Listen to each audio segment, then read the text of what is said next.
Assalamualaikum warahmatullahi wabarakatuh. Balik lagi di Para Podcastnya BPRS Haika Parahyangan. Nah, suatu kehormatan nih kali ini Para Podcast bisa berkunjung di kediamannya sekaligus tempat usahanya dari narasumber kita, Kang Bara. Apa kabar Kang Bara?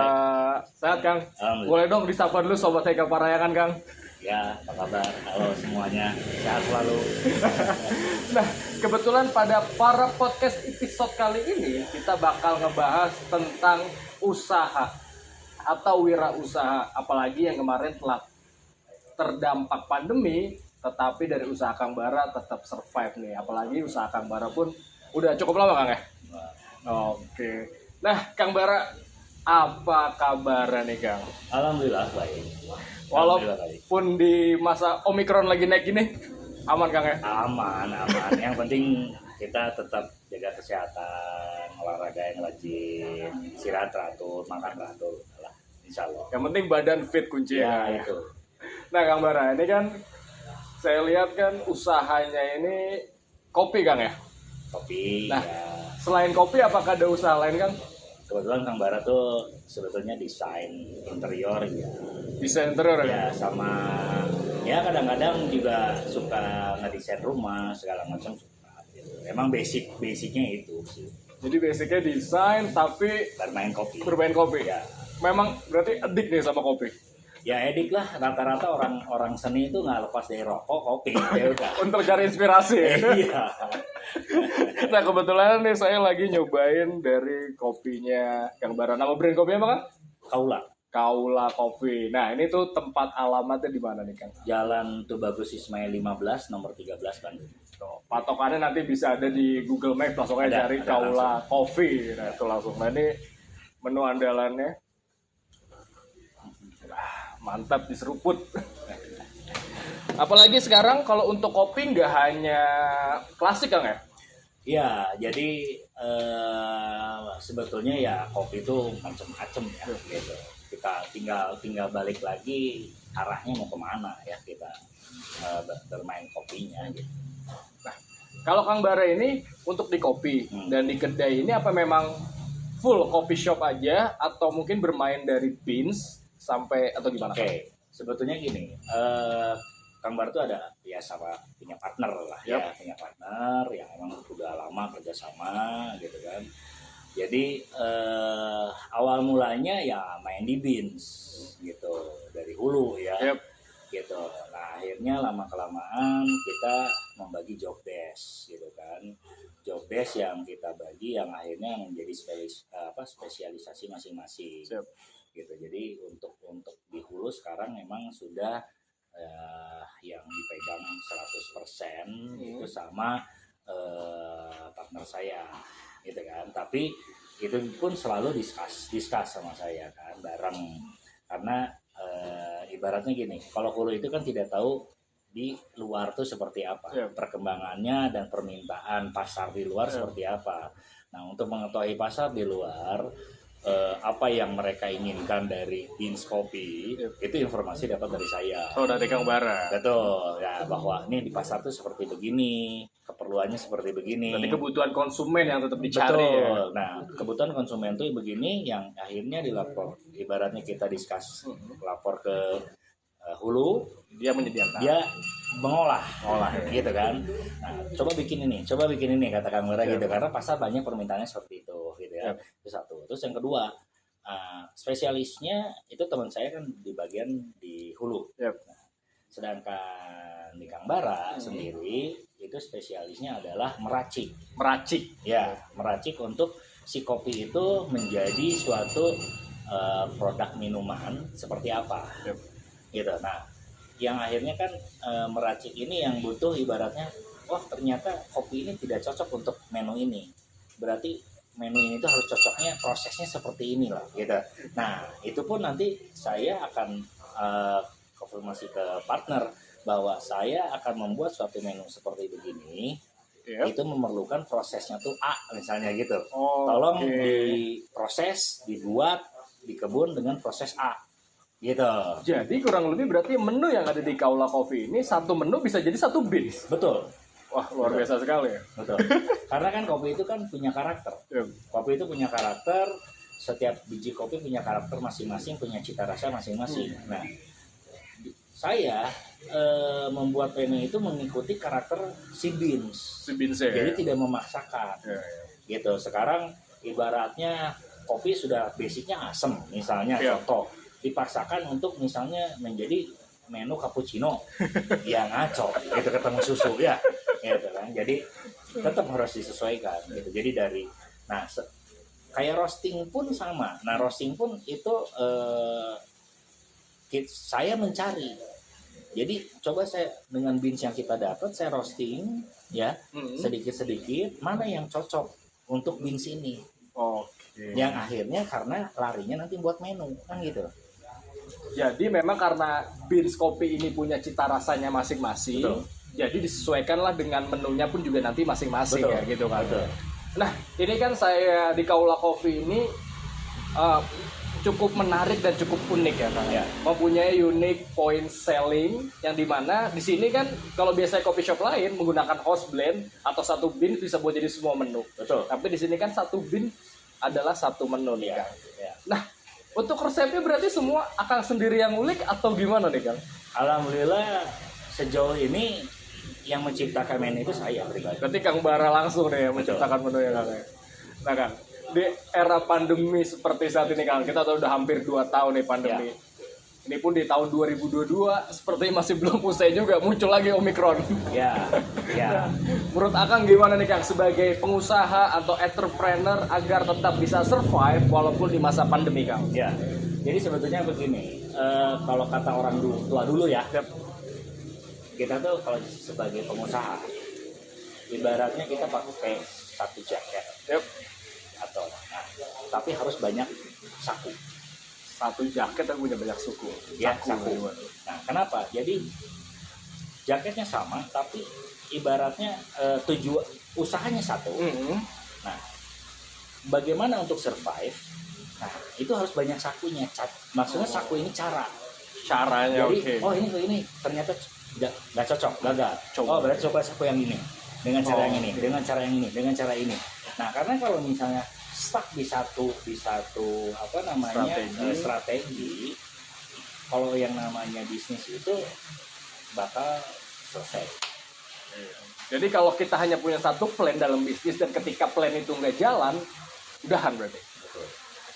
Nah kalau untuk yang baru mulai nih Klang, masalahnya kan ada 2 opsi nih. Ya, Ada yang mengatakan kita harus punya bisnis plan yang matang dulu baru jalan. betul. Atau ada yang kedua, Ya. kita ya udahlah jalan dulu, nanti penyempurnaannya pelan-pelan. Menurut Akang gimana? Sebetulnya kalau usaha itu pertama itu yang paling penting adalah konsep, Konsep. gitu.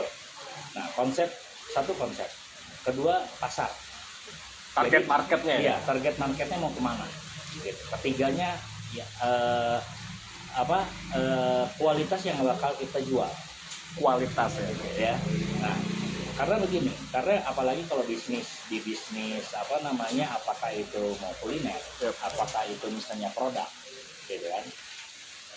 Kita tuh harus yang namanya orang bisnis kalau mau maju, kunci pertama itu adalah jujur.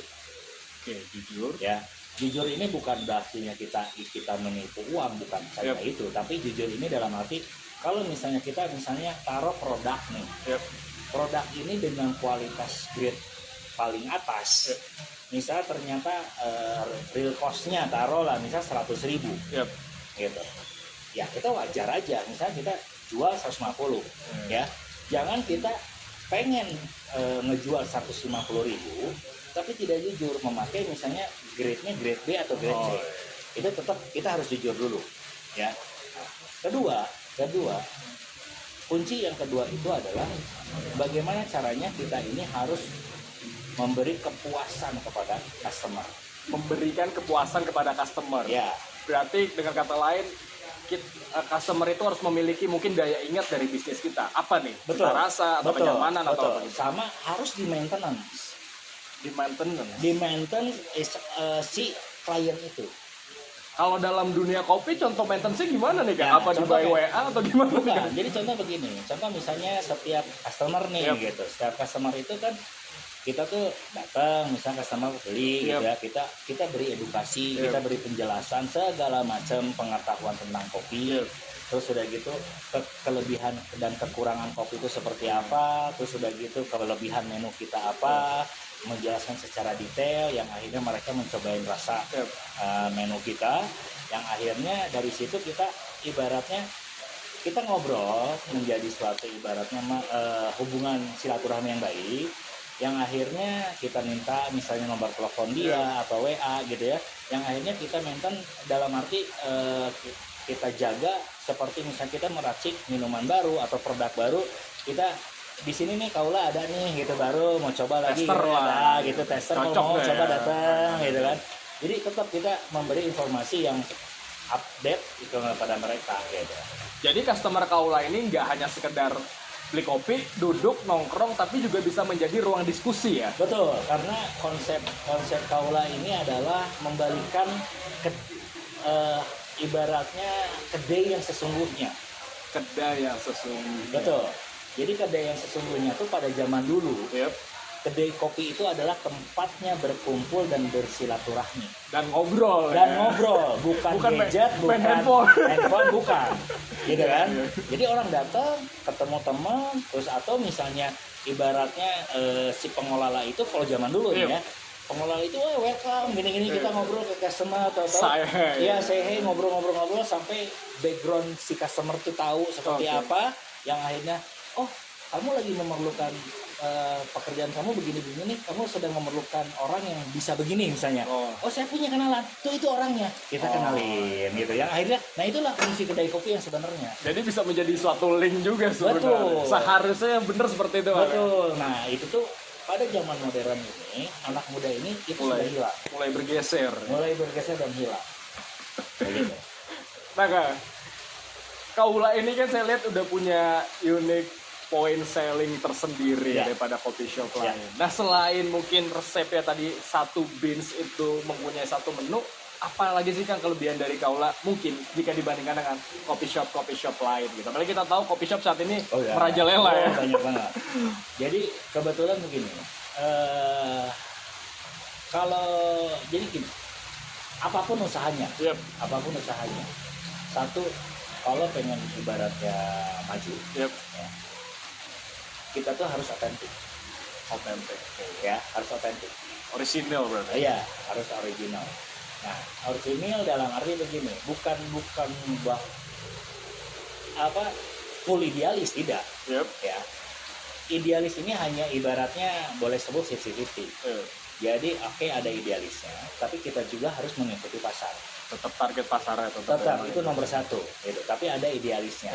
Nah, idealis ini dalam arti kita itu harus berani out of the box gitu. Walaupun orang mencerca, walaupun orang ngejelekin segala macam, kita tutup telinga, tutup mata aja gitu, karena inilah ciri khas kita gitu kan. Nah tapi otentik itu pun bukan sembarangan hanya buat saja, buat gaya-gayaan sok idealis bukan, ya. Bukan, tapi tetap harus ada risetnya, tetap harus ada developnya gitu kan. Yang emang dari hasil otentik ini gitu kan, itu menghasilkan yang emang kualitasnya terbaik, kualitasnya bagus, tetap itu harus dijaga. Jadi idealis itu boleh, tapi yang terpenting juga mengikuti target pasar. Betul. Dan juga yang terutama adalah menjaga kualitas daripada produk itu sendiri. Betul. Gitu. Apapun usahanya kan. Apapun usahanya. Nah, luar biasa banget nih. Nah kan, kenapa sih kepikiran kopi? Karena memang budaya saat itu sambil desain ngopi ngerokok jadi ya udah saya bikin coffee shop, atau memang nggak sengaja kecemplung nih Kang jatuhnya? Nggak sengaja kecemplung. Terus akhirnya udah tenggelam udah sekarang dunia perkopian. Betul, jadi nggak sengaja kecemplung, yang akhirnya targetnya tadinya hanya ibaratnya saya tuh edit kopi, yang tadinya tujuannya yang ya udahlah saya kecemplung, targetnya yang penting saya ngopi gratis, gitu kan, tadinya begitu. Tapi lama-lama karena saya basic orang desain dan kopi itu unik. Kopi itu ya, kopi itu unik gitu. Contoh kayak gini uniknya. Sekarang misalnya dengan biji kopi yang sama, terus kita nyeduh nih Iya. dengan ibaratnya ada 3 gelas kopi yang sama, cara seduhnya beda, rasa akan beda. Atau seduhnya sama, temperatur airnya beda, rasanya jadi beda. Nah itu uniknya, gitu kan? Jadi memang walaupun sama penyajian beda, rasa keluar tetap beda. Jadi beda, Beda. gitu. Jadi, nah saking uniknya ini, yang akhirnya bagi orang-orang seperti saya yang basicnya orang desain yang seneng ngulik gitu, ketantang akhirnya.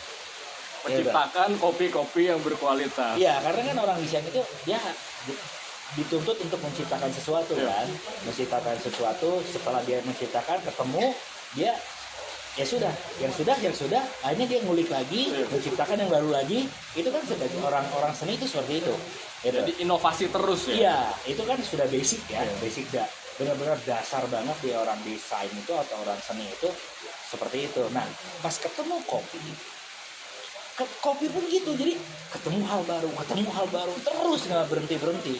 Jadi kopi itu semakin dipelajari semakin dalam kan. Iya, jadi akhirnya disitulah mulai seneng gitu kan. Wah ini nggak jauh dari seni gitu, yang akhirnya kan gitu. Nah, ini kan. Akal sebagai entrepreneur dan juga pengusaha, khususnya di kopi lah kan. Ya, Kita tahu mungkin banyak sekali yang buat coffee shop atau kedai kopi lah. Tapi yang bahayanya di luar sana bukan memperbaiki kualitas kopinya, tapi malah perang harga. betul. Nah, Betul. Karena mereka mungkin nggak punya idealis atau unique point selling sendiri. Ya, betul. Nah, menurut Akang, apakah kita seandainya jadi pengusaha harus seperti itu atau gimana nih Kang? Jadi begini. Yang penting laku lah gitu. Jadi kasarnya. begini, sekarang itu ya yang tadi Ah, dari zaman dulu dan saat ini tuh bergesernya sangat jauh, Iya. sangat jauh. Zaman dulu ini saya cerita ya, Iya, flashback iya. ya. Zaman dulu orang bisnis kuliner Iya. itu yang dikejar itu rasa, Rasa. Iya. ya, tempat nomor sekian. Iya. Jadi jangan heran masih banyak ibaratnya pedagang-pedagang dulu yang mempertahankan rasa walaupun dia dagangnya di gang atau di gang sempit tetap masih penuh, Masih dicari orang. masih ya. dicari orang. Iya. Nah, tapi anak muda sekarang beda. Nah, anak muda sekarang ini banyaknya kan segala karena teknologi banyaknya instan, ya kan? Nah, dari instan ini bagaimana? Terus udah gitu mungkin taraf ekonomi zaman sekarang jauh lebih bagus dibanding yang dulu gitu kan. Yang akhirnya mereka ekonominya bagus, ya sudahlah. Oke, kita menu biasa-biasa saja. Yang penting keterima, kita jual tempat, jual suasana. Lebih ke vibe suasananya. Betul, gitu tak. Jadi, tapi ada juga gitu yang emang memperhatikan ya tempat dan harga dan kualitas Rasa. itu ada gitu ya. Cuman dalam arti sangat boleh sebut ya yang seperti itu nggak banyak gitu. Gitu kebanyakan yang mereka jual tempat. Jadi lebih ke ya udah harga pasaran es kopi susu 15 sampai 20.000 mereka ikut aja ya. Walaupun Betul. rasanya ya nggak tahu gimana kan. Betul, gitu. Terus udah gitu juga misalnya contoh sekarang dari jaraknya ya. Yep. Kedai 1 ke kedai 2 misalnya jarak 100 meter. Yep. Satu dia wah tempatnya begini. Oh. Bagus nih. Yang ini tempatnya Biasa aja. biasa saja. Gimana caranya saya ibaratnya bisa makan yang itu, ya kan? Oke, yang itu 25.000 dia jual. Perang harga jadinya. Gua udah jual 15.000. Gitu. Jadi nggak sehat gitu. Iya. Sebetulnya nggak sehat gitu ya. Jadi bukan tingkat kualitas produk kayak balik lagi ya kan. Bukan. Jadi udah main perang harga yang penting laku ya. Betul. Ya contoh saya gini ya, kayak saya pribadi nih ya. Di Kaulani pasaran kopi berapa sih Kang? Paling murah 25.000, Yap, sampai paling mahal 55.000. Jadi saya ini ya cuma di rumah ya, Iya. cuma di rumah, kedainya di pekarangan gitu kan. Terus di dalam komplek tidak ada plang segala macam. Tapi alhamdulillah customer ada ya. customer selalu ada dan orderan ya alhamdulillah Ada. banyak terus gitu karena ya itu tadi sekarang tuh tinggal milih gitu kan, pilih itu gini, startnya mau dari mana dulu Yap. ya, mau dari rasa dulu, Yap. cari pelanggan tuh dari rasa Yap. atau cari pelanggan dari tempat gitu. Nah tapi kalau saya masukkan ya gitu, Yap. mentok-mentoknya tetap kita jual dua-duanya harus Tetap harus balance lah ya. antara tempat dan Dan rasa. rasa. Nah, kalau saya startnya saya mau ngunci rasa dulu ke customer. Kalau saya pribadi begitu konsepnya. Mengunci dulu rasanya. Jadi kalau kita sudah punya pelanggan tetap, kita sudah punya pasar sendiri. Yep. Mau pindah kemanapun pasti dikejar. Tetap bicara ya. Gitu. Gitu. Tapi kan kalau tempat dulu itu modalnya besar gitu, besar banget gitu kan. Terus sudah gitu belum tentu gitu kan untuk balik break even point-nya Benar. bisa lama gitu. Tapi kan kalau kita startnya dari rasa dulu, kita sudah ketakar, sudah terhitung. Oke, kita penjualan penjualan sehari misalnya 100 cup misalnya gitu. Oh, pendapatan sehari sekian. Oh, kalau misalnya saya mau expand tempat lebih bagus, berarti target 100-nya udah dipegang. Tinggal dikali quantity aja berapa ya kan? Ya, yang saya quantity yang 100 sudah dipegang gitu kan. Karena setiap hari dapat segitu. Tinggal kita naikin lagi nih Targetnya. gitu kan. Targetnya. Tapi kan basic ibaratnya dasar pendapatan kita tuh per hari udah kita pegang. Udah ketahuan ya. Udah Karena ketahuan. memang pegangan kuncinya adalah udah kita rasa sama pelanggan tetap. Betul itu. Luar biasa banget nih Kang. Nah Kang Bara tadi kan udah mengulas kopi ya. Ya. Nah saya kan juga sempat lihat nih ada profil Kang Bara sebagai nasabah BPRS Eka Parayangan ya Kang ya. Betul. Nah itu udah berapa lama sih Kang udah jadi nasabah kan? Udah lama banget. Udah lama banget ya Kang. Udah lama banget. Nasabah deposito ya Kang? Ya. Alhamdulillah jadi Kang Bara ini juga menjadi salah satu nasabah deposito juga, luar biasa. Mungkin ada nggak nih Kang kesan atau mungkin pesan yang mau disampaikan mungkin biar kami juga bisa meningkatkan kualitas lagi atau mungkin yang akan ngerasa pelayanan kami Haika Parayangan tuh ke Akang pribadi lah gimana gitu Kang? Ya, yang selama saya rasakan selama saya jadi nasabah Haika ini cukup baik. Yep. Konsisten. Terus udah gitu untuk servis juga alhamdulillah selama ini yang saya rasakan sangat baik. Alhamdulillah. Gitu. Tapi ya ya saya harap juga dalam arti tidak berubah.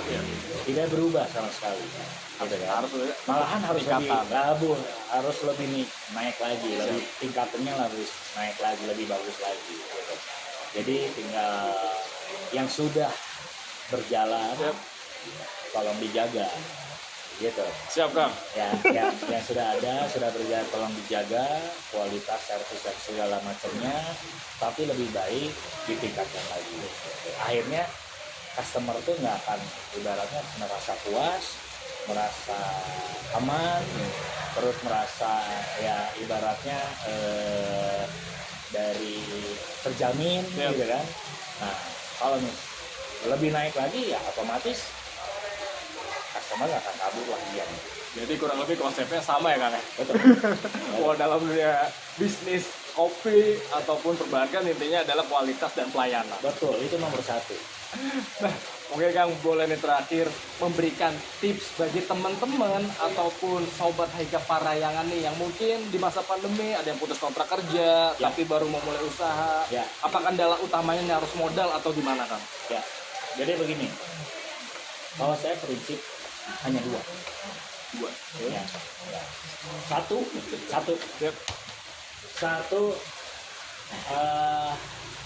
menjalankan usaha sebelum mengeluarkan modal besar. Ibaratnya modal itu bukan jangan dulu bermain uang. Jangan dulu bermain uang. Ya. Ini gimana nih kamu jadi modal itu modal ini sama modal kaki. Oke, berarti menawarkan konsep kah atau gimana? Nah, ya nanti deh. Oh iya siap satu. Oke. Jadi modal itu adalah modal kepala dan modal kaki. Yaitu otak. Ya, otak dan kaki. Oke. Itu satu. Yang kedua, apa yang kita pegang? Itu harus menghasilkan. Harus menghasilkan. Betul. Itu cukup filosofis sekali di pembahasan. Iya. Jadi kenapa? Jadi gini. Nomor satu itu anak muda sekarang itu berpikiran bahwa usaha itu harus mempunyai modal. Padahal tidak seharusnya begitu. Tidak selalu. Contoh, tidak berpunya modal. Oke, saya tidak punya modal tapi link saya banyak. Oke. Misalnya Mas yang punya produk. Oke, saya merapat. Oh, Oke, saya bantu untuk penjualan, selling segala macam untuk pendapatan jauh lebih baik, misalnya begitu. Percaya, oke, saya kerjakan. Itu kan modal otak dan modal dengkul. Betul tidak? Ya kan? Nah, dari situ kita baru ngumpulin. keuntungan yang tadi. Keuntungan itu kita kumpulin yang buat akhirnya modal kita nanti. Ya kan? Betul, Jadi betul. bukan uang des pribadi. Benar. Bukan uang yang tabungan yang ada di rumah atau di dimanapun kan gitu. Nah, itu satu. Yang kedua, yang segala apapun yang kita pegang harus jadi uang. Nah, jadi maksudnya kenapa? Jadi kalau kita memegang sesuatu, Yap. itu harus jadi ahlinya. Harus jadi ahlinya. Oke, Paham kan? paham. Kalau jadi ahlinya, apapun insya Allah bakal berhasil. Karena dia tahu dari A sampai Z-nya. Jadi lebih baik kita ahli di satu bidang daripada banyak bidang tapi cuma dasar. Betul. Jadi apa yang dipegang harus jadi uang. Jadi maksudnya otomatis kalau misalnya taruhlah saya pegang misalnya ini gelas. Yap. Saya lihat, wah ini gelas nih bentuknya seperti gini. Bagaimana kalau saya menciptakan gelasnya modelnya yang lain? Pasarnya saya untuk ke sana. Cara membuatnya di Anu, ini ya begini. Oh bahan dasarnya, oh ini dari keramik. Gua mau cari lagi bahan yang lain, alternatif lain. Jadi walaupun satu yang kita pegang, tapi kita bisa mencari celah. Memberikan cabang untuk memperoleh keuntungan. Betul. Luar biasa. Entrepreneur sejati. Nah, tadi kan itu, makasih banyak nih Kang Tips ya. Terakhir, kalau usahanya lagi mandek, gimana tuh Kang? Nah, kalau usaha lagi mandek ya tetap kita jangan putus asa. Ya, jangan putus asa, kita tetap survive gitu. Ya contoh kayak Kang Bara lah. Kayak Kang Bara juga ya bukan Kang Bara saja, mungkin semua orang di masa pandemi ini gitu kan semua Alami dampak. Semua tiarap kan gitu ya. Cuman kita harus komitmen. Ya, komitmen dalam arti diri sendiri. Jadi jangan putus asa untuk selalu kita berkomitmen apa yang kita mulai. Gitu. Walaupun ibaratnya kita seberat apapun kita survive ya, tetap harus kita jaga, kita harus berjalan walaupun misalnya yang tadinya taruh kalau kopi 100 gelas biasa sehari, ternyata dalam pandemi cuma 10 gelas, tetap bertahan. Tetap Gitu. konsisten lah. Harus konsisten. Gitu. Waduh, pokoknya sekali lagi kami ucapin makasih banyak Kang ya. Sama-sama. Atas sharingnya pada para podcast kali ini, dan juga kami mengucapkan makasih nih udah menjadi nasabah setia dari BPRS Eka Parahyangan. Ya. Oke, Sobat Eka Parahyangan, demikianlah para podcast pada episode kali ini. Tentunya sangat bermanfaat banget buat kamu Sobat Eka Parahyangan yang mungkin baru mau mulai usaha ataupun yang lagi udah menjalankan usaha tapi lagi tersendat nih. Intinya putus asa, tetap konsisten dan keluarkanlah strateginya, bisa plan A sampai Z. Betul. Terus dicoba terus. Betul. Oke Kang Bara, makasih banyak. Sama-sama. Oke, kalau emang kamu suka sama video ini, jangan lupa di like, komen, dan juga di subscribe ya, gak ketinggalan video-video selanjutnya dari BPRS Eka Parahyangan. Oke, saya Tommy Joe dan Bara Febriansyah. kami pamit. Wassalamualaikum warahmatullahi wabarakatuh.